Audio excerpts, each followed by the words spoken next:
está en español, que es la adopción de tecnologías en diversos sectores de aplicación. Entonces, ¿cómo surge este tema? Inicialmente, mis estudios de doctorado estaban orientados a la transferencia tecnológica en contextos rurales de países en desarrollo. Y en ese proceso tuve la oportunidad de mirar cómo estaba la literatura. Entonces, para los que no conocen, un proceso de doctorado es más trabajar para encontrar algunos aspectos nuevos que no están bien identificados, y entonces a través de un ejercicio de reflexión, de mirar cómo está la realidad, de comparar qué dice la teoría, entonces uno trata de buscar cosas que no estaban bien explicadas, y uno trata con ese proceso de evidenciar cosas nuevas y de publicarlas. Entonces, en ese ejercicio de hacer el doctorado, empecé a explorar diferentes formas de ver la transferencia de tecnología. Una de ellas es que, por ejemplo, la mayoría de la literatura se refería a un proceso desde una fuente hacia un usuario, pero casi siempre la perspectiva era desde quien está desarrollando la tecnología y no de quien la está recibiendo. Entonces, digamos que el proceso de transferencia considera unos actores, pero esos actores no tenían la misma importancia cuando se explicaba el proceso. Otra cosa es que era como una caja negra.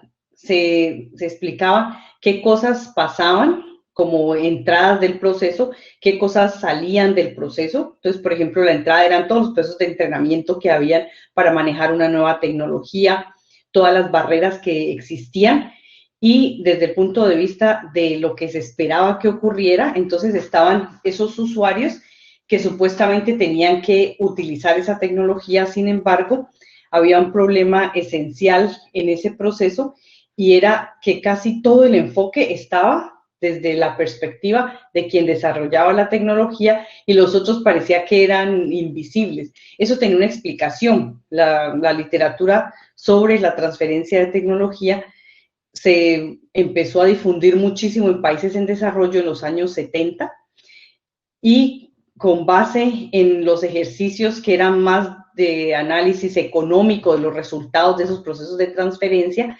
entonces había más interés en trabajar todo el tema de los indicadores económicos como resultado de haber transferido las tecnologías. Y en ese sentido, el usuario no era tan importante, porque en la mayoría de esos procesos, entonces había dos personas iguales en conocimientos básicos, que una le podía explicar a la otra lo que necesitaba saber, y el que recibía esa nueva tecnología era capaz de utilizarla. Y si ustedes recuerdan, mucha de la literatura que está en los 70 se refiere al desarrollo de subsidiarias en países en desarrollo, en donde se necesitaba que los países que tenían las casas matrices y las plantas principales les entregaran la tecnología a los países en desarrollo para que ellos pudieran hacer manufactura de bajo costo. En ese sentido, los usuarios no tenían que desarrollar más capacidades, sino las de producción. Entonces, el tema de innovación no era una prioridad de este tipo de ejercicios, no interesaba, porque lo que interesaba era que existiera una buena producción. Entonces, analizando eso, se entiende por qué no era tan importante. Si hay un ingeniero en un país y otro ingeniero en otro, y los dos están conversando, aún si uno de ellos no conoce la tecnología, tienen los conocimientos básicos para interactuar y para aprender. Pero en algunos países en desarrollo y en los contextos rurales, que era lo que me interesaba a mí, esa regla no operaba. O sea, la asunción de que las dos partes tenían unos conocimientos mínimos no aplicaba, porque los productores rurales de pequeña escala no tenían ese conocimiento para poder decidir, para poder evaluar una tecnología y para poder aplicarla, más allá de ser los usuarios de esa tecnología. Entonces, en ese ejercicio, empecé a entender cómo era el tema de la transferencia tecnológica. Entonces, en últimas, transferir tecnología es un movimiento desde una fuente hasta un usuario. Esa es como la explicación más elemental de lo que es la transferencia de tecnología. Ahora, en ese proceso se supone que hay un interés. tienen que generarse unos beneficios. Entonces, para el que cede la tecnología a otro, pues hay unos beneficios generalmente de tipo financiero, que eso es otra asunción que tampoco pasaba en un país en desarrollo, porque muchas veces en el tipo de comunidades de productores rurales de pequeña escala, no había una capacidad financiera para poder adquirir una tecnología. Entonces, considerando esto, no se podían utilizar mecanismos como el de la propiedad intelectual y tampoco existían unas claras definiciones de cambios en el mercado como resultado de la incorporación de esa nueva tecnología, sino que se entendía que la tecnología tenía que mejorar las condiciones de producción, que por ejemplo tenía que ayudar a que se generaran procesos más eficientes o se contaminara menos el ambiente, pero aún con todos esos beneficios, en estos contextos no necesariamente el tema financiero era el más relevante, pero en la otra parte de la literatura eso sí es muy relevante, eso es lo que mueve la necesidad de tener procesos de transferencia tecnológica. Además, porque podían detonar procesos de innovación, pero en muchos de los contextos en desarrollo eso no ha ocurrido, y no ha ocurrido precisamente porque no hay una capacidad local para ir más allá del conocimiento y de las aplicaciones que originalmente se trajeron desde la fuente de la tecnología. Entonces sí se reconoce que tiene que haber un tipo de crecimiento y de madurez en todas las organizaciones para que se pueda generar un proceso que impacte mucho más todo lo que ocurre alrededor de solamente transferir una tecnología. Entonces, ¿por qué me interesaba conversar con ustedes este tema y el de la adopción?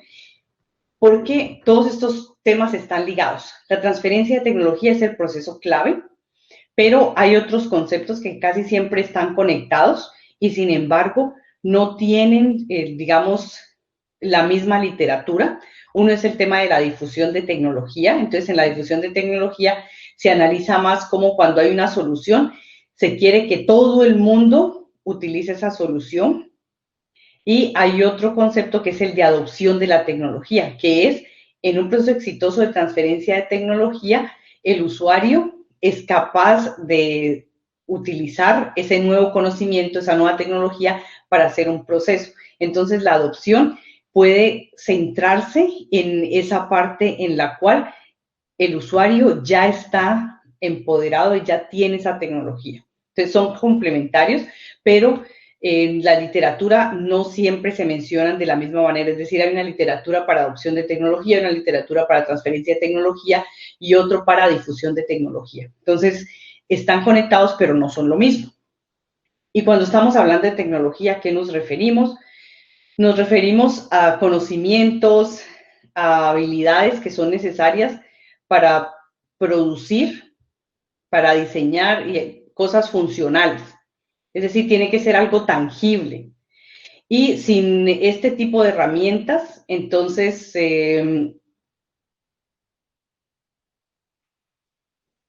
si no es posible utilizarlos, entonces no hay un concepto de tecnología. Es decir, tiene que ser posible que opere, que resuelva algo para lo que fue diseñado. Entonces tiene que ser funcional. Esa es una de las primeras características de la tecnología. Y en este sentido, en muchos casos, la tecnología es la que detona los procesos de innovación. Entonces, hay una discusión generalmente alrededor de cuáles son esos modelos para hacer innovación. Entonces, en algunos casos se supone que cuando hay una nueva tecnología puede empujar para el desarrollo de innovaciones, pero en algunas oportunidades han sido las necesidades en la sociedad las que han permitido que se generen cosas nuevas. Entonces, por esa razón es complicado meter como en una misma caja y decir que el proceso pasa de una manera o pasa de otra, y en algunos casos están los dos trabajando en conjunto. Entonces, cuando aparecen diferentes formas de hacer proceso de desarrollo de productos, precisamente se involucran estrategias como el desarrollo de la tecnología o cuando el mercado demanda algo o cuando los dos están trabajando concatenados, que la mayoría de procesos de desarrollo de productos se centran en esa idea de que es posible estar haciendo la retroalimentación con diferentes actores, con los usuarios, con los clientes, con la gente de la cadena de suministro. Entonces, que es posible generar un proceso que esté más aterrizado y que al final, entonces, en el mercado tenga todo el proceso de soporte para que tenga éxito. Se habla mucho del rol de la investigación y desarrollo en la generación de tecnologías. Sin embargo, porque esa es la parte técnica, el nivel de sofisticación que existe involucrado en la investigación y desarrollo, pero investigación y desarrollo per se no es tecnología. Entonces, es muy difícil de encontrar unas clasificaciones de tecnología que todo el mundo acepte. Sin embargo, hay una forma de mirar las tecnologías, esto es de la OSD, y lo que ellos dicen es que de acuerdo a cuán intensiva es la investigación y desarrollo, se puede estimar que hay tecnologías, por ejemplo, que se consideran para industrias, y esto está solamente para empresas de manufactura. Eso es una debilidad que tiene esta clasificación, que si vamos a hablar de sector de servicios o de otro tipo de sectores que no encajan con este tipo de lógica, entonces la clasificación no es efectiva. Sin embargo, encontrar una buena clasificación que esté soportada por los académicos y que sea reconocida por todos no es fácil, porque hablar de cuáles son las tipologías de tecnología, hay muchas formas de verlo. Y dependiendo la aplicación y el sector, entonces van a tener o no van a tener ningún sentido. Pero en últimas, si analizamos esta tabla, se puede evidenciar que las que se llaman industrias o tecnologías básicas son aquellas que están en la parte de producción de materias primas para otras industrias más sofisticadas.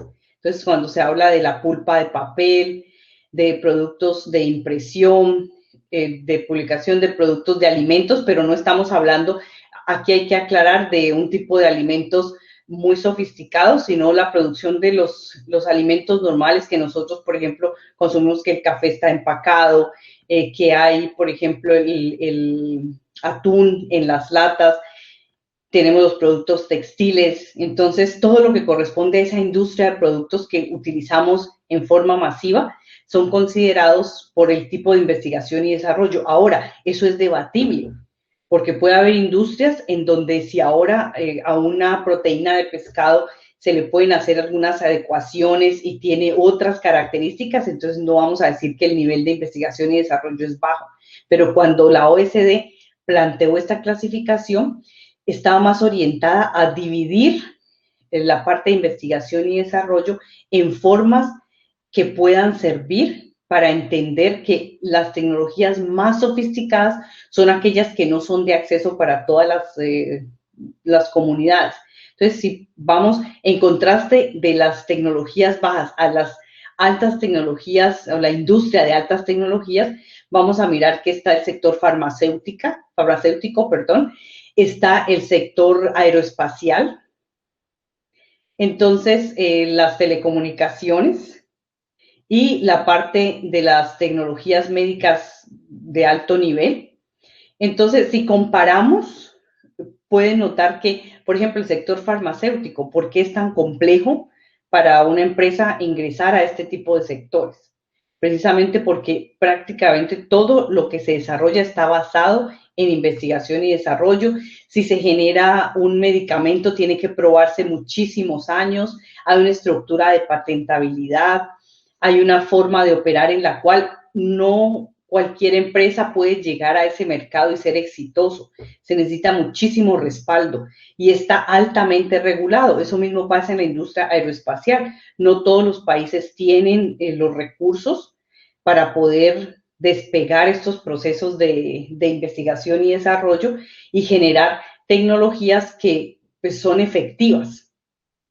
La gran mayoría de los países no tienen estas oportunidades. Entonces, si vamos al tipo de industrias donde las tecnologías son medias, entonces tendremos cuando están en un medio bajo en el nivel de investigación y desarrollo, entonces está toda la parte de transporte, productos de plástico y caucho, está la refinación de petróleo, entonces está mucho lo que tiene que ver con la generación de tipo de energías fósiles y utilizando los recursos naturales, pero hay un proceso de adecuación, de modificación para ser utilizado en otras industrias y esto soporta prácticamente casi todos los sectores para que puedan funcionar, por eso es importante.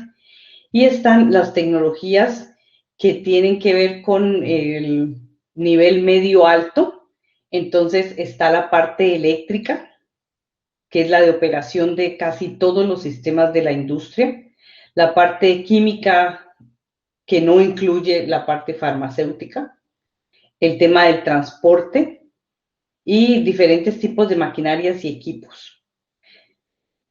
¿Qué es importante entender de esta parte?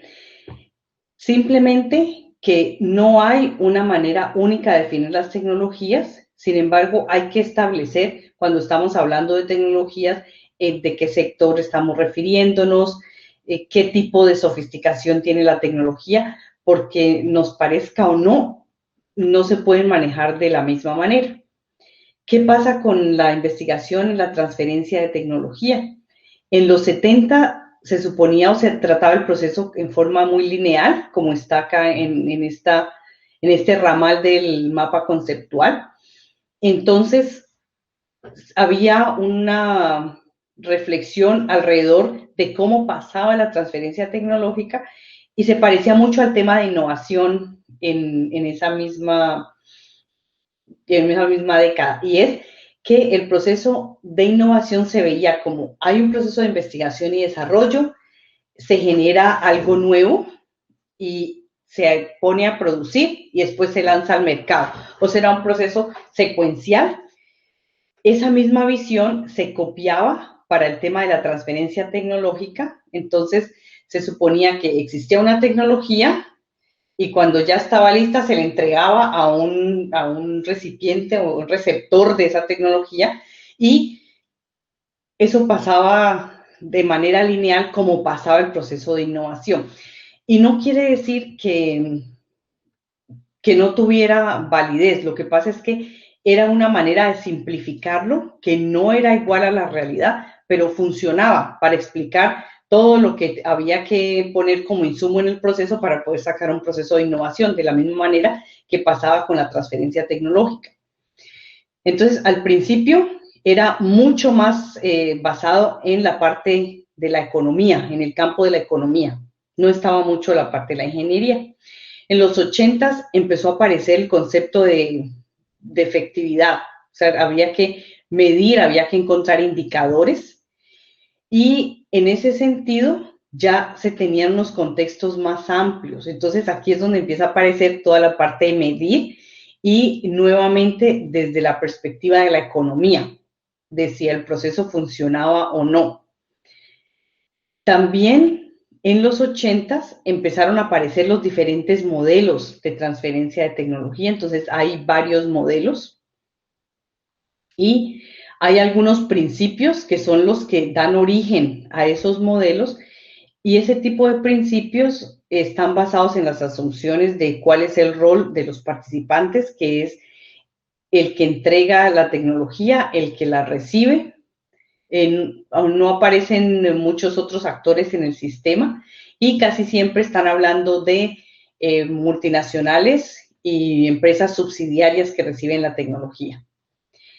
En los 90 empieza a aparecer el tema del aprendizaje en las organizaciones y ahí es donde empieza a despegarse la necesidad de entender que la transferencia tecnológica podía tener otro ramal diferente que no era el de la economía y era más los procesos de aprendizaje que se generaban, entonces empieza a mirarse cuáles son los aspectos de facilitar ese ejercicio de la transferencia de tecnología y posteriormente cómo se iba a trabajar para de diferentes organizaciones de unas a otras hacer ese intercambio de conocimiento. Entonces empieza a aparecer la parte de la gestión de conocimiento, que también hay muchos desacuerdos en la parte de la literatura. Entonces, algunos autores consideran que la transferencia tecnológica se transfiere tanto la parte técnica, que es la tecnología, y se transfiere la parte del conocimiento, que es la parte estratégica. Pero hay otros autores que dicen que están separadas, entonces que la transferencia de tecnología es una cosa, donde está solamente lo técnico, y la transferencia del conocimiento es otra cosa diferente y que se fundamenta más en esa parte intangible que puede ser o tener un valor más estratégico en el tiempo. Entonces, eso también es una diferencia, que empiezan a aparecer otros campos de estudio que abordan cosas similares, pero no están hablando exactamente de los mismos procesos, no están interesados en lo mismo.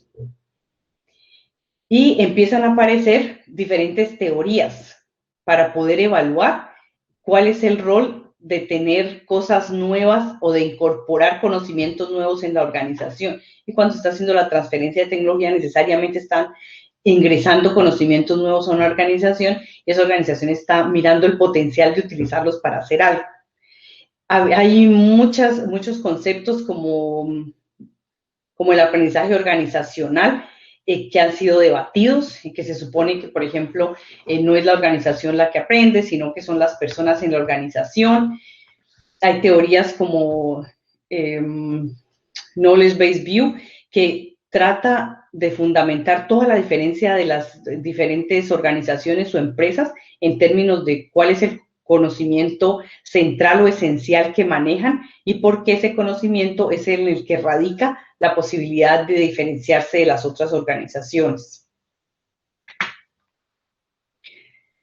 Existen algunos procesos que ya son los procesos de intercambio entre organizaciones iguales, y aquí es donde empiezan como a aparecer diferentes tipos de equipos trabajando alrededor de la transferencia tecnológica, pero desde diferentes perspectivas. Entonces está una que asume que esa transferencia ocurre para poder centrarse en los recursos que tiene una organización, que pueden ser intangibles y que pueden ser importantes en forma estratégica para la organización. Entonces, estos dos serían dos recursos diferentes.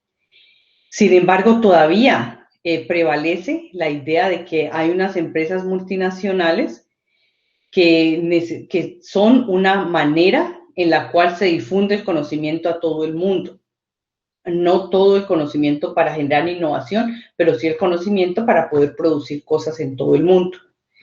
Y cuando se está hablando de este proceso, entonces ya empiezan a aparecer diferentes tipos de redes de colaboración y de trabajo. Entonces también aparece lo que se denomina la transferencia tecnológica universidad-industria, que es otro ramal diferente de la transferencia tecnológica, y en esa principalmente la literatura se centra en el rol de la universidad para vender el tipo de servicios y de tecnologías derivadas de sus procesos de investigación.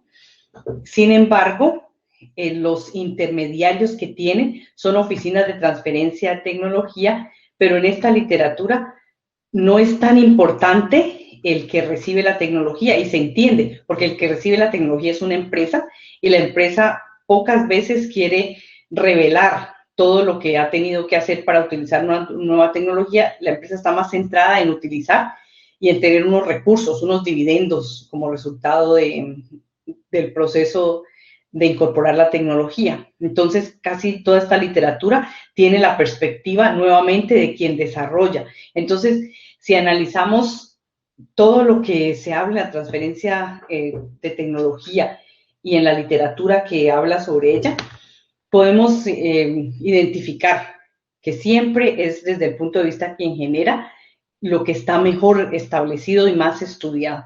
Entonces, por eso el trabajar desde quien está aplicando tiene mucha relevancia, porque todavía hay muchas cosas que se pueden decir en ese sentido.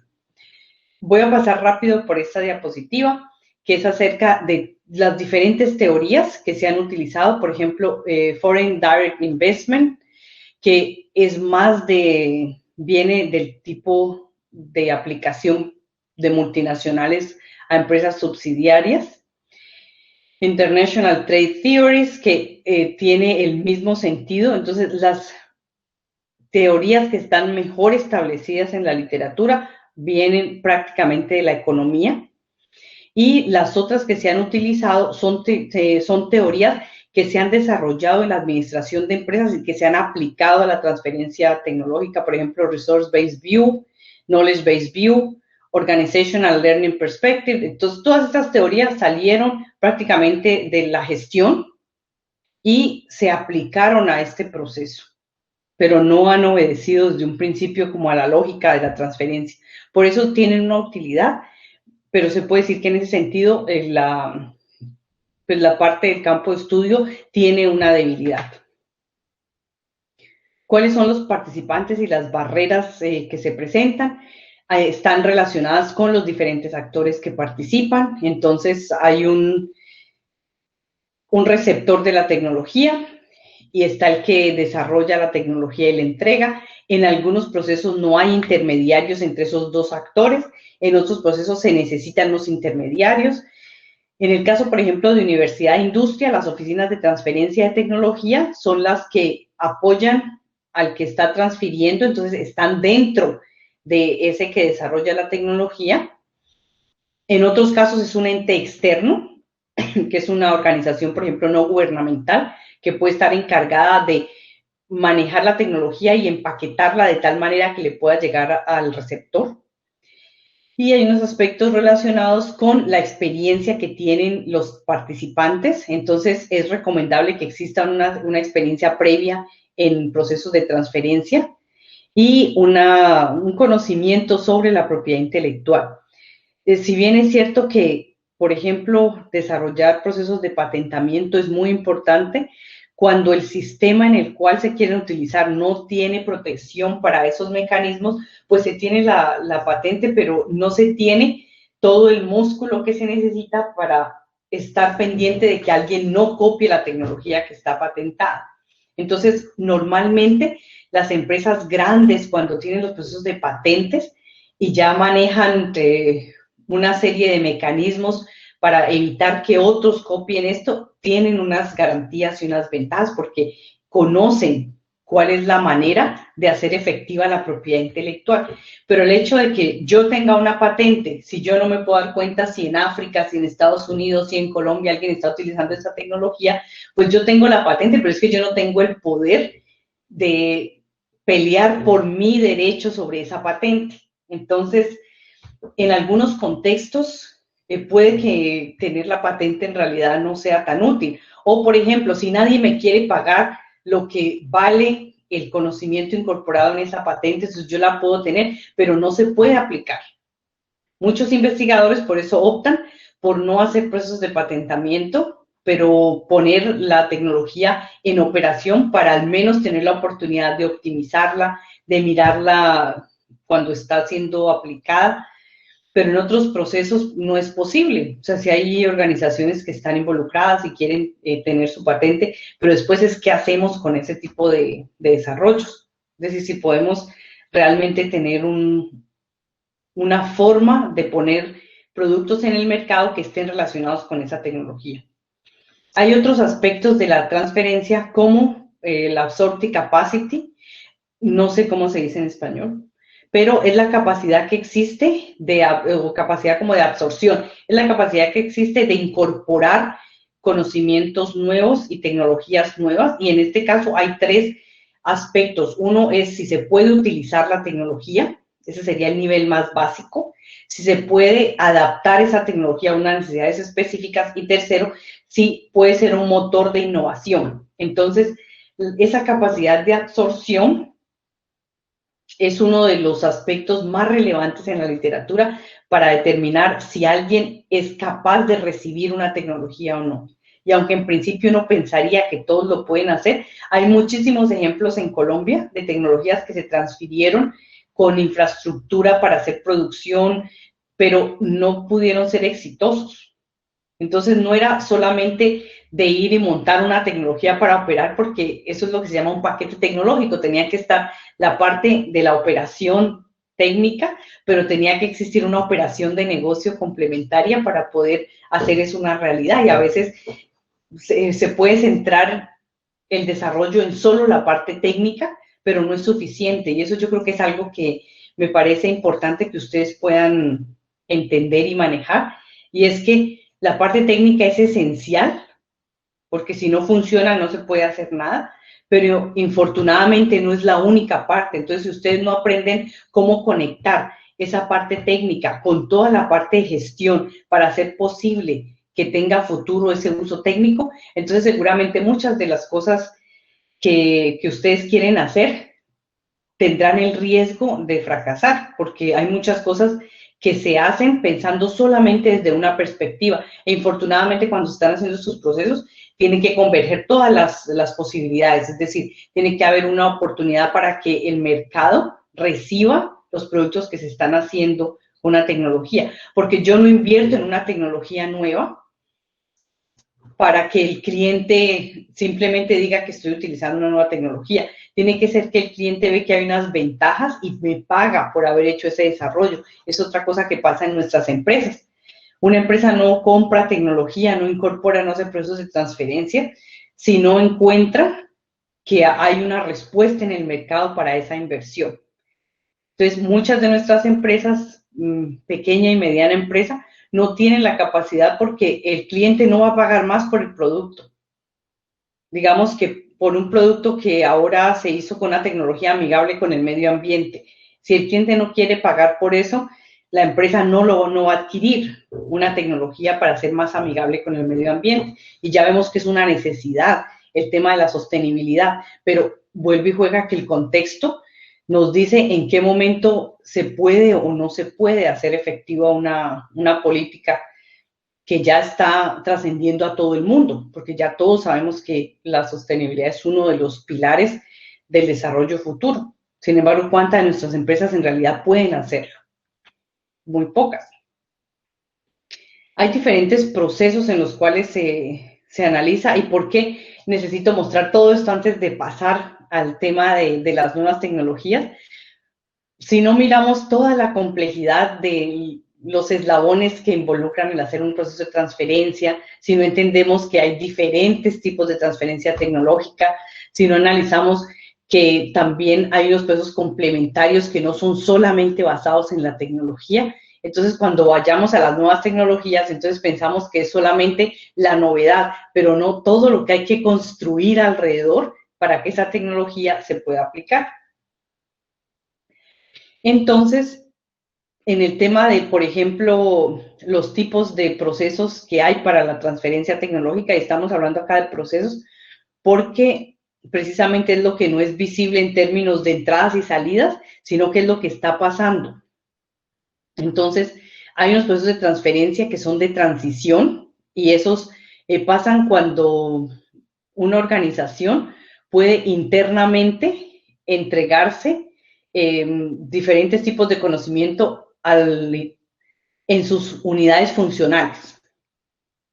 Entonces, en ese sentido, se puede decir que es un proceso que no ocurre en todas las organizaciones o que el tipo de tecnologías de las que estamos hablando no son necesariamente tecnologías de tipo técnico, sino que pueden ser paquetes que son transversales a la operación de toda la organización. Entonces, cuando hablamos de los procesos de transferencia de transición, son procesos de apoyo para la organización y en la mayoría de los casos no son las tecnologías clave de la empresa.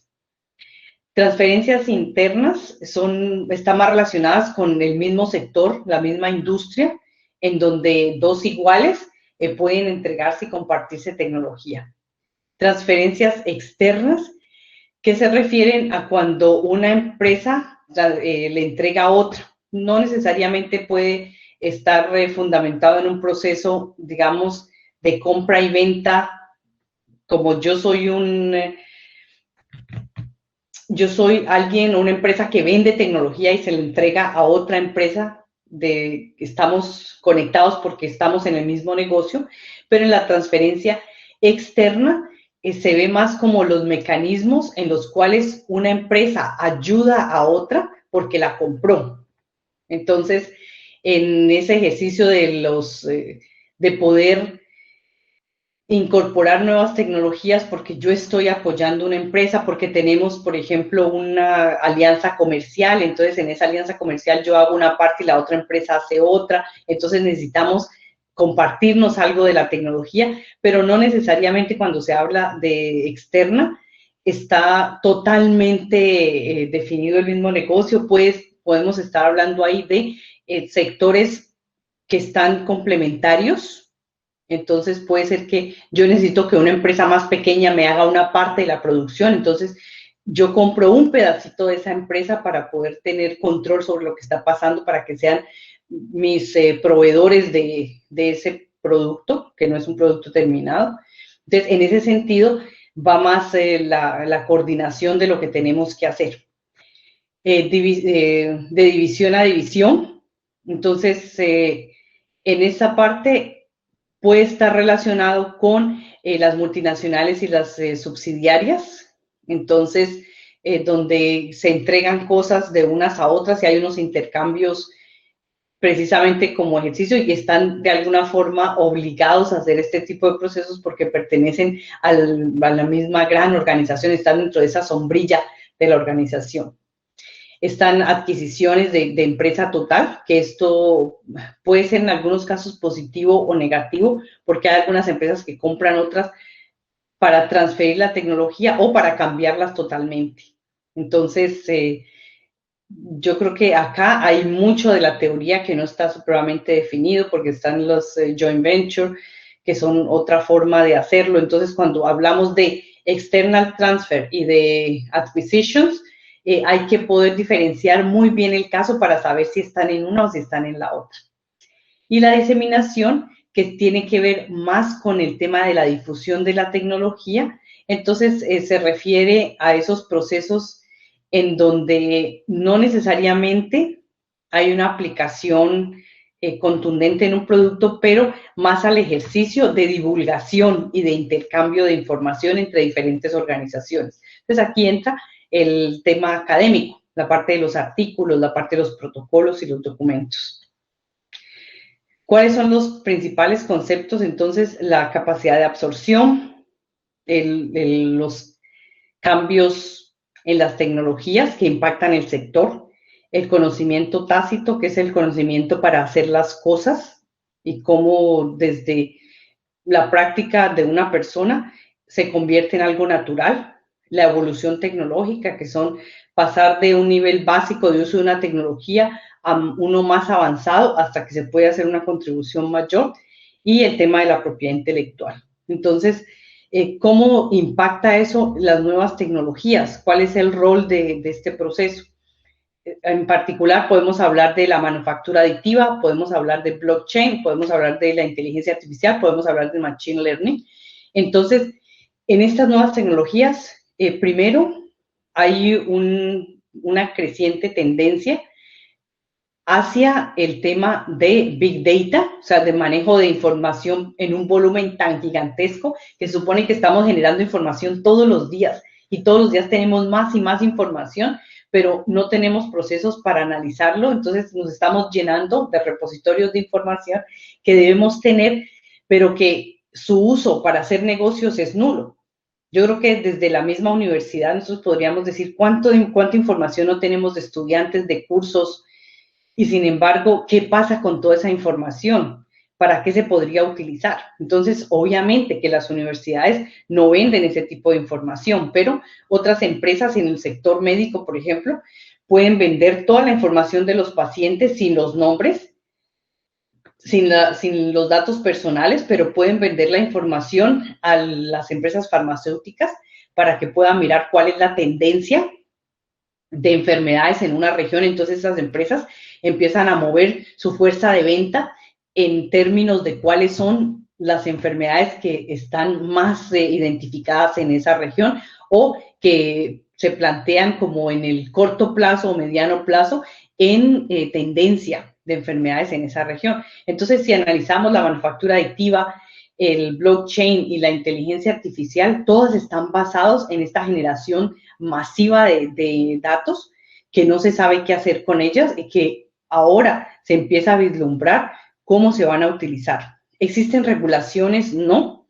Todavía, por ejemplo, en el tema de blockchain hay mucho conflicto para poder establecer quién es el usuario y casi todas las organizaciones que son dueñas de esa información la utilizan, pero quien originó la información, es decir, las personas que están en esas bases de datos, no son las que están recibiendo los dividendos de haber difundido esa información. Y la inteligencia artificial está trabajando sistemas de información complejo en los cuales todas las conexiones que se pueden establecer pueden ayudar a definir criterios para toma de decisiones. ¿Qué cosas, por ejemplo, son inconvenientes o barreras para la transferencia de cualquiera de estas tecnologías? Primero, que todavía falta un soporte de los criterios que son admitidos o no en ciertas sociedades para poder hacerse realidad. Entonces, en el tema de inteligencia artificial, los sistemas autónomos parten de la base de que los algoritmos de inteligencia artificial van a poder decidir cuál es la mejor forma de manejar un vehículo autónomo. Entonces, ¿qué pasa si alguien se choca? Pues uno de los desarrollos que se están haciendo acá en la Universidad de Halmstad, donde yo estoy, es precisamente eso. Entonces, las empresas como Volvo invierten recursos porque quieren tener esos algoritmos, pero todavía no está muy aceptado por la sociedad que se le entregue el control a una máquina de una decisión que es humana. Entonces, a pesar de que esa tecnología para poder transferirse y adaptarse y adoptarse necesita una aceptación social, es evidente que en el futuro muchos de estos sistemas autónomos van a funcionar y por eso las empresas como Volvo están muy interesadas en esas tecnologías y Scania. Entonces acá invierten muchísimos recursos y están trabajando procesos de investigación en ese tema. El tema de blockchain también para la industria, en la industria bancaria y en la industria de la salud. ¿Y cuál es el inconveniente? Nuevamente las regulaciones, porque en los sistemas de salud, toda la información de los pacientes, es lo que siempre escuchamos de la historia clínica digital, y de que entonces tengamos sistemas unificados en donde un examen no se tenga que hacer en Colombia, en Suecia o en Estados Unidos, sino que el mismo examen pueda ser entendido en cualquier sistema. Sería lo ideal, pero eso no pasa así y es difícil que pase, porque cada país tiene regulaciones, los campos y las formas en que cada uno nombra los campos de esa historia clínica son diferentes. Entonces el problema no es solamente de idioma, también es de lógica. Entonces, estandarizar, si ustedes ven, todas estas tecnologías tienen que estandarizarse y ese proceso de estandarización toma tiempo, pero esas son las tecnologías que muy seguramente ustedes van a tener que empezar a trabajar y que son el futuro de lo que ustedes están desarrollando. En el tema de la manufactura aditiva, hay mucha expectativa de cuál es el resultado que puede dar en la industria y todos los nuevos modelos de negocio que aparecen como resultado de esa manufactura aditiva. Entonces, eso es otro tema, que la innovación ahora se fundamenta en el desarrollo técnico de estas tecnologías, pero también en cómo se van a poner a operar y eso tiene que ver con los modelos de negocio. Y el modelo de negocio es cómo yo llego a un cliente con un desarrollo que he realizado. Entonces, el que yo venda por internet, eso es un modelo de negocios. El que yo tenga ahora, por ejemplo, un sistema de enseñanza online, eso es un modelo de negocios diferente al tener una educación presencial. Entonces, cada una de esas tecnologías abre nuevas oportunidades para esos modelos de negocio, pero tiene que haber un paquete en donde se tenga la aplicación de esa tecnología a un campo específico y luego entonces el modelo de negocio se encarga de entregar esa tecnología de alguna manera al usuario, considerando cuál es la necesidad que existe. Con esto yo terminaría mi presentación. Me gustaría saber si tienen preguntas.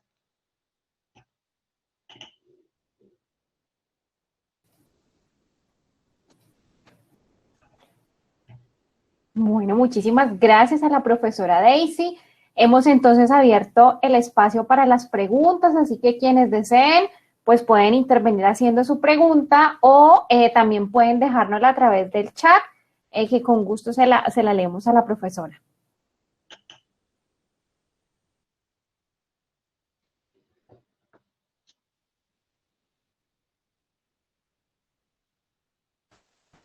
Y a ver, para romper el hielo, pues voy a hacer una pregunta, un comentario a la profesora Daisy. Es muy interesante presentación.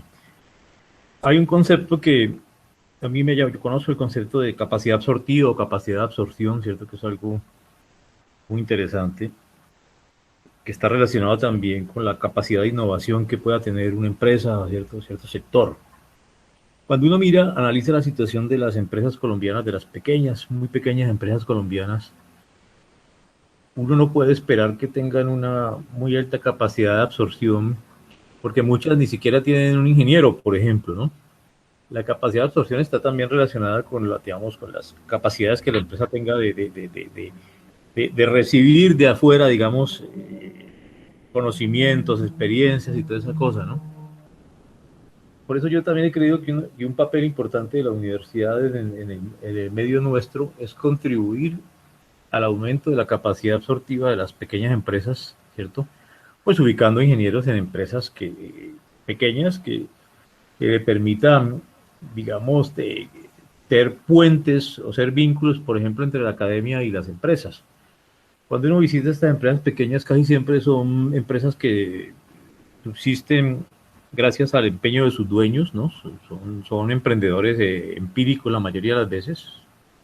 Son muchas las empresas que funcionan así del sector, inclusive metalmecánico en el valle, ¿no? Entonces, ¿cómo funciona eso, por ejemplo, en las empresas, en las muy pequeñas, en las MIPIMES suecas, por ejemplo? Son características muy diferentes, me imagino. Si yo pensaría que no, es difícil la comparación, es porque acá aún las empresas rurales, la mayoría tienen una infraestructura tecnológica adecuada y pues operan con los recursos que necesitan para ser exitosos en el mercado en que están. Eso no quiere decir que todos funcionen divinamente, pero las empresas, por ejemplo, pequeñas y medianas, tienen una infraestructura básica en donde sí tienen ingenieros para trabajar, sí entienden el tema del mercado y sí hacen alianzas. Entonces, no se ve como una... Yo creo que esa es otra cosa que yo encontré cuando estaba haciendo la tesis y es ese gap que existe, esa brecha entre los conocimientos esenciales que tiene el que entrega y el que va a recibir, que en Colombia son muy grandes, porque aún, por ejemplo, un ingeniero que quiera ir a explicarle a otra persona por qué un proceso él lo entiende de otra manera, no es fácil para alguien que no tiene los conocimientos básicos. Entonces, acá muchas de esas pequeñas empresas, aún no teniendo grandes porciones del mercado, porque pues son pequeñas y operan procesos básicos, pero están bien organizadas para lo que tienen que hacer. Entonces, no pagan, por ejemplo, grandes locales ni nada, tienen una infraestructura que puede no ser muy grande físicamente, pero tienen los mínimos procesos que necesitan y no tienen sino la capacidad que pueden mantener, o sea, están bien optimizadas. No pueden ser solamente 4 personas, pero funcionan. Ya. Sí, porque Yo ese creo es que en uno de el los caso problemas. nuestro, Freddy, una de las cosas que estamos trabajando ahora es un artículo en que estoy participando, es precisamente basado en esa capacidad absortiva, en esa capacidad de absorción, cómo se puede evidenciar un proceso de evolución desde ser usuario, adaptar la tecnología y a ser innovador, porque esa parte tampoco está descrita. Se supone que ese es como el proceso natural en la evolución cuando se incorporan más conocimientos en la organización, pero en contextos como el nuestro eso no está estudiado. Y en los otros contextos en realidad no les interesa por lo que estamos hablando. Si una Claro. empresa pequeña ya tiene lo básico que necesita, ella va a adquirir el conocimiento que puede y que requiere pero no se va a desgastar en conocimiento muy sofisticado que no va a poder utilizar o que no le sirve en ese momento. Pero el problema que nosotros tenemos es todavía nuestro nivel en Colombia es de usuario neto de una tecnología, entonces podemos adaptar un poquito, pero aún esa adaptación no nos permite abarcar unos mercados más grandes para realmente impactar y tener más recursos para hacer más inversión. Es otra cosa. Si estamos sobreviviendo, ¿de dónde vamos a invertir? Claro, y otro problema, Daisy, es que, bueno, muchos ingenieros que egresan, emprenden, bueno, casi nunca hay emprendimientos exitosos de base tecnológica, ¿no? Muchos de los emprendimientos terminan siendo negocios e inclusive no están siempre relacionados con el campo en el que se formaron, ¿no? Es un asunto de sobrevivencia, digamos, el emprendimiento acá es un asunto de sobrevivencia. Los emprendimientos exitosos también están asociados al capital social del emprendedor, ¿no? Porque para una persona pobre, digamos, desarrollar un emprendimiento, por muy genial que sea, no resulta fácil. Entonces hay una cantidad de obstáculos bien particulares acá, que uno dice, bueno, si esos contrastes sociales tan grandes no se van eliminando, va a ser muy difícil de verdad desarrollar una empresa, una base empresarial, digamos, propia. Los apoyos del gobierno existen para algunos sectores, ¿cierto? Pero casi siempre se benefician de ellos las personas que a lo mejor menos lo necesitarían, por las relaciones que tienen, por todo lo que pasa, ¿no? Entonces, otro problema es cómo estimular el emprendimiento, digamos, un emprendimiento de base tecnológica que permita generar otro tipo de empresas. Eso también es algo bien complejo en nuestro medio, ¿no? Usted lo ha estudiado, bien, usted lo ha estudiado el tema, ¿cómo lo ve ahora? ¿Qué perspectivas por ese lado? Yo veo que, por ejemplo, una de las falencias que tenemos en los países en desarrollo es que nosotros copiamos los modelos que tienen los países desarrollados, pero es que nada de lo que nosotros hacemos funciona así. Entonces, por ejemplo, cuando el gobierno instaura todos esos procesos de incubación de empresas, y son procesos que legítimamente quieren apoyar a los emprendedores, pero el problema es nuestros gobiernos no priorizan, por ejemplo, 10 años de apoyo para esos emprendimientos, sino que vende la idea de que usted con 3 o 4 años que apoye una empresa, esa empresa va a salir y va a ser innovador y va a cambiar de todo, y resulta que no funciona así. Entonces, yo cuando observo cómo operan acá las incubadoras, porque tengo amigos que están en esos procesos de incubación, ellos no tienen mucho dinero, es decir, prácticamente el emprendedor pone todo su tiempo y el estímulo que le da el sistema es unos premios, digamos, para darle un apoyo que le permita seguir trabajando. Entonces yo tengo un amigo que, por ejemplo, él hizo su tesis de doctorado en un sistema de monitoreo para patrones de marcha de una persona.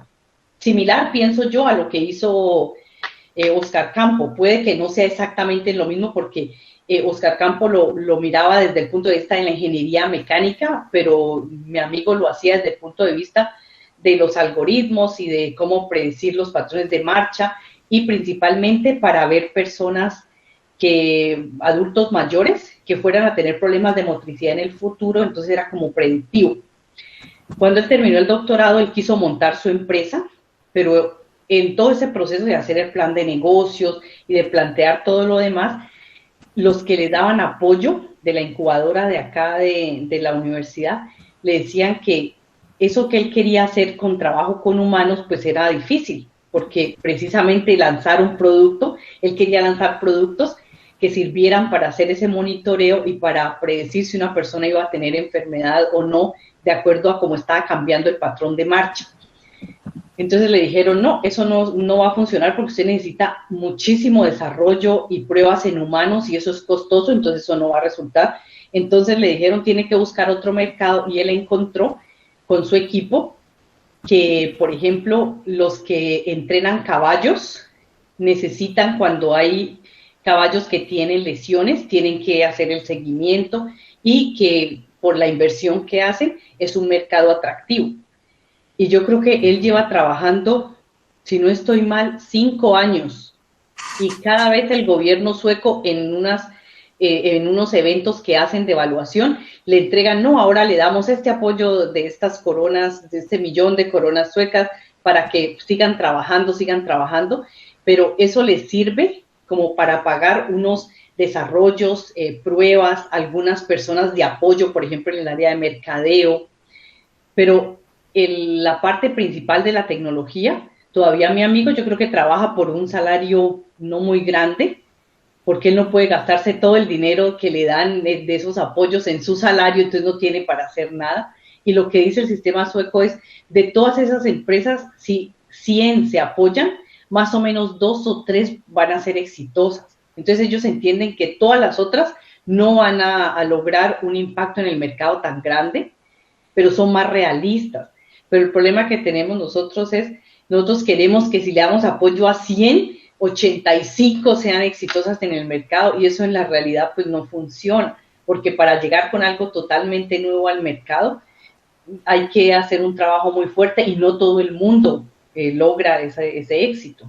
Entonces, yo pensaría que si nosotros encontráramos nuestras propias soluciones y trabajáramos sobre nuestra forma y nuestro contexto, nuestra forma de hacer las cosas, yo creo que nos iría mejor que copiando modelos que son buenos y funcionan, pero todas las asunciones que ellos hacen no nos funcionan a nosotros porque nosotros no operamos así.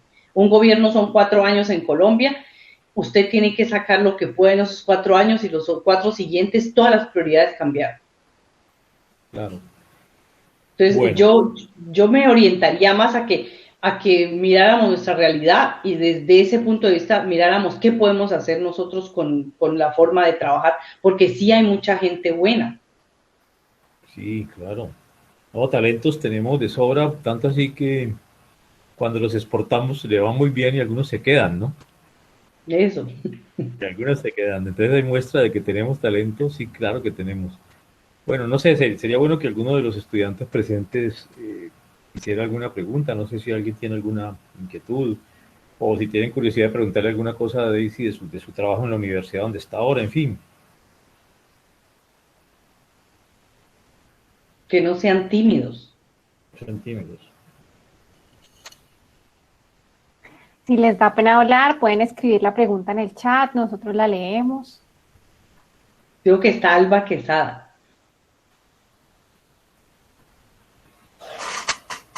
Bueno, las mujeres siempre sacan, Alba iba a hablar, las mujeres siempre sacan la cara, por lo general hablan, bueno, es común que hablen más que los hombres, ¿no? Pero bueno, Eso dicen. esperemos que sea así.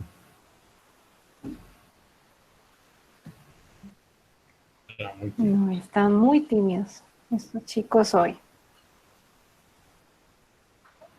¿Qué recomendaciones les daríamos a estos chicos que de pronto ya se están acercando hacia el final de su carrera y que tienen intenciones de emprender o tal vez de continuar estudiando? Daisy, ¿qué consejo, qué recomendaciones les darías? Una sería que estuviera muy pendiente de cuáles son estas tendencias de las tecnologías, de qué está pasando, de qué hay nuevo y tratar de mirar cómo eso se articula con el contexto nacional. Porque de un lado, si logran entender esas tendencias de esas nuevas tecnologías y logran articularlas con una necesidad que hay en el contexto en Colombia, aun si después encontraron oportunidad de irse a otros países, todavía esas tendencias, esas tecnologías siguen siendo relevantes. Porque si uno solamente conoce un contexto y algo que solamente aplica para ese contexto, pero uno no puede después extenderlo hacia otras dimensiones, entonces puede que sea más difícil si quieren estudiar en el exterior, si quieren trabajar en empresas en el exterior, porque ahora ya todo está tan, digamos, tan globalizado, que yo pensaría que la mayoría de los estudiantes nuestros tienen la oportunidad de hacer cursos en el exterior, de salir a hacer pasantías, pero siempre eso está basado en que tenga una fortaleza que viene de su propio contexto, pero con algo que puede ser extendido y conectado con cosas que están afuera del sistema. Entonces yo creo que es bueno que uno conozca su propia realidad, pero maneje algo que en determinado momento pueda conectar. Por ejemplo, yo ahorita estoy trabajando lo de adopción de tecnología. Si bien mi conocimiento más fuerte está en países en desarrollo y en contextos rurales, pero cuando yo ahora estoy trabajando en adopción de tecnología, el concepto básico yo lo puedo utilizar con las nuevas tecnologías. Entonces, en los proyectos que vamos a empezar pronto, voy a estar trabajando con el tema de inteligencia artificial y de machine learning. Entonces, yo no voy a hacer los desarrollos técnicos. Hay un equipo de tecnologías de información y comunicación, pero desde la misma parte de adopción de tecnología, yo puedo utilizar esos conceptos para esas nuevas tecnologías, pero también puedo analizarlos en contextos rurales. Entonces, eso sería una ventaja para ellos, que escojan temas en donde entiendan que se pueden aplicar en Colombia, pero que también pueden ser interesantes cuando ellos quieran salir a hacer pasantías, cursos o lo que sea en el exterior. Bueno, jóvenes, hombre, son ingenieros mecánicos de la UAO, hombre. Los ingenieros mecánicos no nos quedamos callados. A ver, algún comentario para Daisy. Daisy es ingeniera mecánica egresada, ¿no? De la UAO.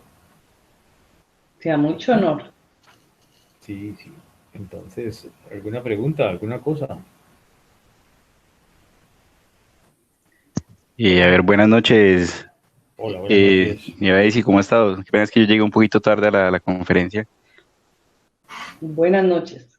Quería hacerle una pregunta con relación a lo que es generación de electricidad.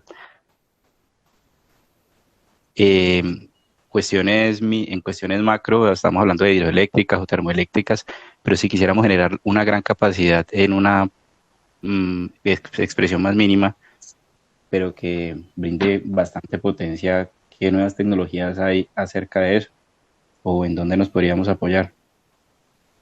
Acá, por ejemplo, son muy buenos en esa parte de generación. Como siempre, hay debates, porque acá se trabaja con energía eólica muchísimo y se trabaja con energía nuclear. Hay muchas críticas por el tema de la energía nuclear, porque es peligrosa, tiene un alto riesgo, a pesar de que en Suecia en realidad todos los mecanismos de seguridad son implementados con bastante rigurosidad, pero es un riesgo. O sea, no toda la sociedad apoya, pero al mismo tiempo, por ejemplo, los análisis que se hacen de generación de energía en estos países, pues claro, esto demanda más y más y más, porque en Colombia, nos guste o no, hay muchas zonas del país que no tienen buena electricidad y que no dependen y no requieren, pues por eso mismo, que es muy triste, porque cómo va a ser que en este siglo hoy no tengamos electricidad en todos los sitios, pero acá se considera que esa demanda es mayor y mayor, y mucha de la investigación que se está haciendo ahora se hace precisamente en esas redes de distribución eléctrica para determinar de qué manera se pueden establecer que esos flujos funcionen de mejor manera. Acá hay varias empresas. Yo no trabajo directamente, pero en la universidad nuestra sí hay proyectos que están trabajando con energía eólica, en modelos de negocio diferentes, y hay estudiantes de doctorado que yo puedo conectar, que están trabajando directamente en Smart Grid, que están relacionados con lo que estás mencionando. Ah, listo, no, muy bien, muchas gracias. Sí, porque correo, la verdad es que en relación a la... Sí, eso sería... Yo lo siento, continúa, por favor.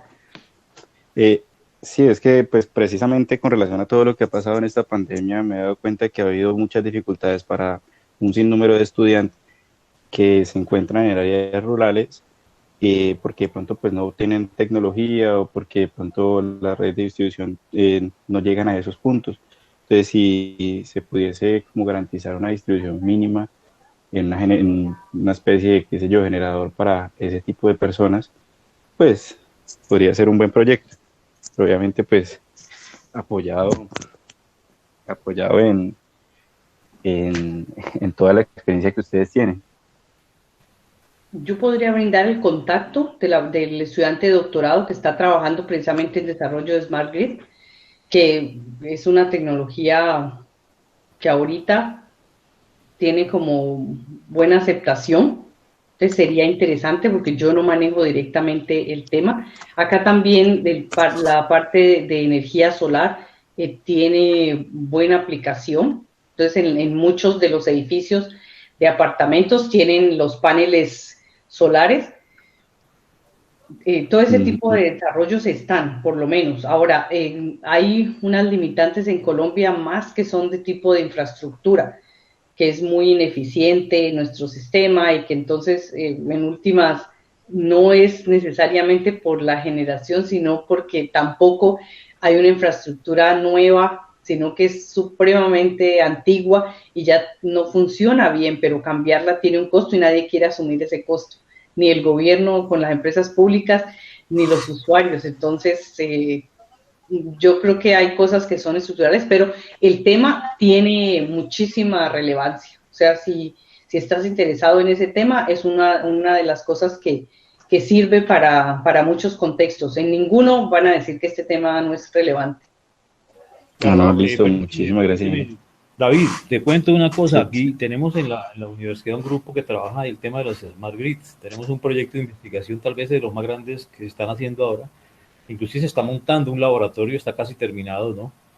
Para trabajar el tema de smart grid, ¿cierto? Y hay algunos proyectos para trabajar en zonas no interconectadas, utilizando distintas fuentes de energía, digamos, renovable, ¿no? Desde pequeñas centrales hidroeléctricas. Afortunadamente nuestro país es rico, digamos, en ese recurso hídrico y en caídas de agua que permiten instalar pequeñas centrales, ¿no? Sin que eso genere un impacto ambiental fuerte. Está la posibilidad del biogás también, que se está utilizando de muchas maneras, y la energía solar. La energía eólica no ha mostrado un potencial muy grande en esta región, en La Guajira sí, pero digamos el laboratorio que se está montando permite simular, digamos, o no simular, sino emular, que es distinto porque es con hardware, ¿no? El funcionamiento de un smart grid que se nutra de distintas fuentes de energía, ¿no? Eso es un proyecto muy bonito. Están trabajando en eso el profesor Johnny Posada, el profesor Jaime Quintero, son de eléctrica, ellos son de ingeniería eléctrica. De manera que si te interesa ese tema tal, y chévere que si el tema te interesa, que hables con nuestros profesores, y Daisy nos pone en contacto con los profesores, ya se puede hacer algo maravilloso, porque aquí ya tenemos una experiencia importante en eso. Y se está pensando no solamente para zonas no interconectadas, ¿no? Porque ya las Smart Grid están también empezando a funcionar para digamos, inclusive para barrios autónomos, ¿no? Que logran autoabastecerse de energía a través de cooperativas de energía, cosa que ya existe, por ejemplo, en España, en Europa, en muchas partes de Europa, porque ya la legislación lo permite. Entonces se conforma una cooperativa, por decirte algo, de un barrio, o imagínate una unidad residencial. Entonces se monta el sistema fundamentalmente solar, ¿cierto? E inclusive se le puede vender energía a la red. Eso ya está pasando en muchas partes. Entonces la gente empieza a tener ya una autonomía energética muy interesante. Eso ya se puede hacer. Y eso está basado todo en las tecnologías de las smart grids. No, profe, me parece excelente. Pues no sé, esos serían los contactos, Johnny Posada y Jaime Quintero y el grupo de la universidad, ¿cómo se llama actualmente? ¿Quién? Perdón. El grupo de la universidad, ¿cómo se llama actualmente? El grupo es el grupo GIEM, Grupo de Investigación en Energías. El director del grupo es el profesor Enrique Quispe. Listo. Claudia los podría orientar en un momento. Yo le puedo, claro que sí, compartir los contactos. Listo. Y igualmente la profesora también, la ingeniera Daisy, nos puede regalar también los contactos, pero sería pues un tema bastante interesante. Y yo creo que ahí sirve para el grupo del profesor Posada y para el proyecto que están haciendo, porque hay un estudiante de doctorado que está en nuestro programa, que está trabajando en ese tema, y él que se llama un estudiante de doctorado de la industria, entonces él trabaja con empresas que están en ese sector, entonces tiene la parte técnica y tiene la parte de lo que se está haciendo en campo. Sería muy interesante que, por ejemplo, pudieran conversar para ver cuál es la comparación. Buenísimo. Listo. Okay. Vamos a ver, muchas gracias. Maestro, usted esa tarea de articulador, a ver si de pronto usted logra que nuestro grupo de investigación termine relacionado con el grupo de investigación de Hallstatt. Sería muy bueno. Muy ellos pueden empezar con un artículo que sea comparando el contexto de Colombia, el contexto de Suecia en el uso de estas tecnologías, por ejemplo. Claro. Mira, oportunidades hay muchas, ¿cierto? En todo el mundo. lo que necesita uno es ser mucho más proactivo, digamos, necesitamos es no tenerle miedo a las cosas y meternos. Cuando uno se mete en algo, pues obviamente uno casi nunca sabe nada, no sabe mucho de eso, pero hay que meterse, ¿cierto? Y trabajar duro. Y hay muchísimas oportunidades en el mundo hoy de... No, muchas gracias Bueno, por los aportes a ambos. Bueno, ¿alguien más quiere intervenir? A ver, hombre. Miren el esfuerzo que está haciendo la profesora, dice, se está trasnochando allá a esta hora. ¿Qué horas son allá, Daisy? ¿Las 2 de la mañana ya? Un Casi, ¿no? cuarto para las 3. Cuarto para las 3, imagínense, hombre.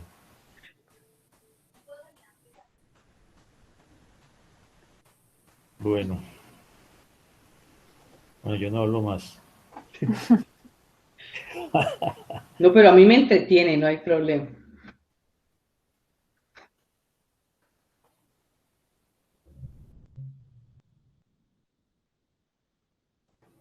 Hay varios chicos que están finalizando, Jorge, Jonathan, Jorge Andrés García.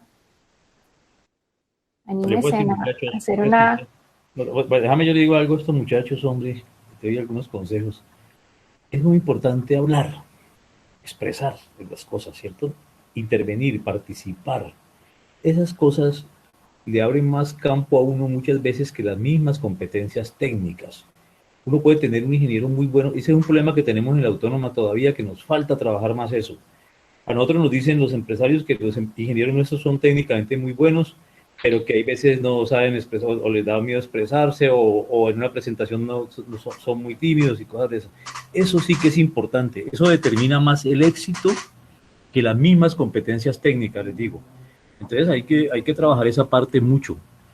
Cuando uno hace una entrevista de trabajo, a uno no le hacen preguntas técnicas. Usted no le van a preguntar, le van a poner una viga para que calcule las reacciones dadas ciertas cargas. Eso no se lo preguntan, porque supone que usted lo sabe. A usted lo evalúan por la forma como se comunica, por la forma como habla, por el entusiasmo que muestra, ¿cierto? Entonces eso es muy importante trabajarlo, muy importante. En un espacio de estos, digamos, uno esperaría que la gente se expresara, ¿cierto? Eso hay que trabajarlo, bueno, todavía hay tiempo, pero los animo a que consideren esa parte, ¿no? Es vital. Eso determina más el éxito profesional que las competencias técnicas propias, específicas. Muy de acuerdo.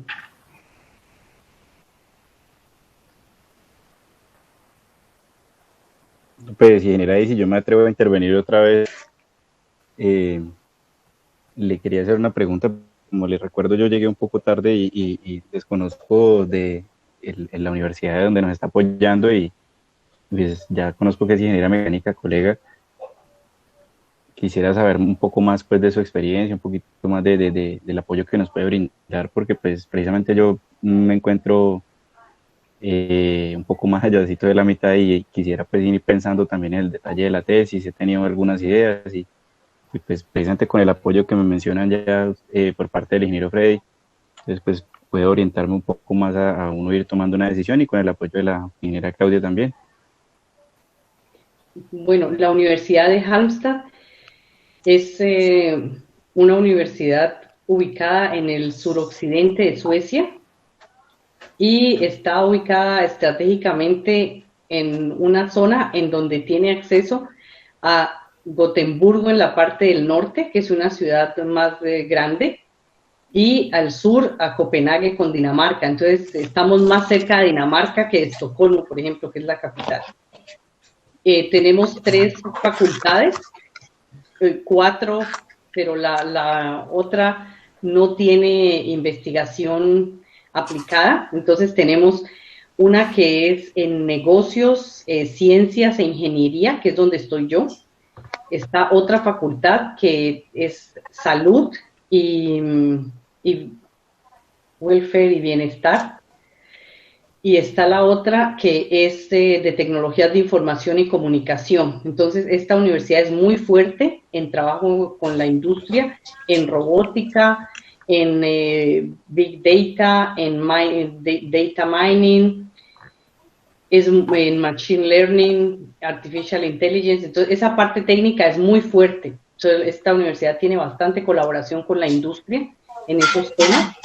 Y digamos que en la facultad donde yo estoy, en el grupo donde yo estoy, trabajamos el tema de innovación, entonces algunos proyectos los trabajamos en conjunto, pero otros proyectos que son netamente con la industria técnicos, que ahí nosotros no tenemos ninguna incidencia, pero sí hay como una buena relación con la industria. Eso no quiere decir que no sea difícil encontrar empresas para hacer proyectos de investigación, a veces no es tan fácil, y algunas empresas prefieren, por ejemplo, trabajar con equipos que manejan el sueco, porque la interacción y la información secundaria que hay que pues, obtener y que hay que leer está en sueco. Entonces, todavía esta universidad tiene muchas de las cosas que son en sueco, pero si se maneja inglés, por lo menos si hay estancias de investigación se pueden hacer. Entonces, una idea es que, por ejemplo, pudieras pensar, ahora que estás más de la mitad de la carrera, empezar a proyectar cuál sería una estancia que sirva para tu tesis y que puedas estar acá. Generalmente, nuestra universidad, por ejemplo, no tiene sistemas de becas, sino para estudiantes que vienen a hacer la maestría. Tenemos programas de maestría en diferentes áreas, básicamente en el área de tecnologías de información y comunicación, y las maestrías nuestras que son en innovación y en emprendimiento. Tenemos 2 maestrías en la facultad nuestra. Entonces, no tenemos una maestría en ingeniería mecánica. Yo podría preguntar en el departamento si tienen algo relacionado y les mando la información, porque a veces hay cosas que no se da cuenta uno cuando no está en ese departamento. Pero pues de igual forma podría ir un poco relacionado con el tema de emprendimiento, porque pues claro, el emprendimiento se puede uno apoyar de cualquiera de las empresas relacionadas. sí. Ah, no, listo, muchísimas gracias. Yo generalmente puedo servir de contacto si necesitan. Sí, es que usted ahorita me quedó de dar el contacto, pero ¿me lo puede regalar, por favor? Yo en el chat voy a escribir el correo, entonces ya si lo necesitan, ahí está. Muchas gracias.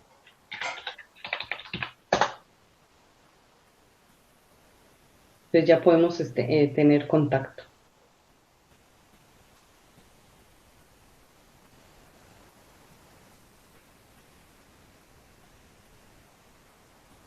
Yo creo que ya podemos dejar hasta ahí, porque no creo que van a preguntar más.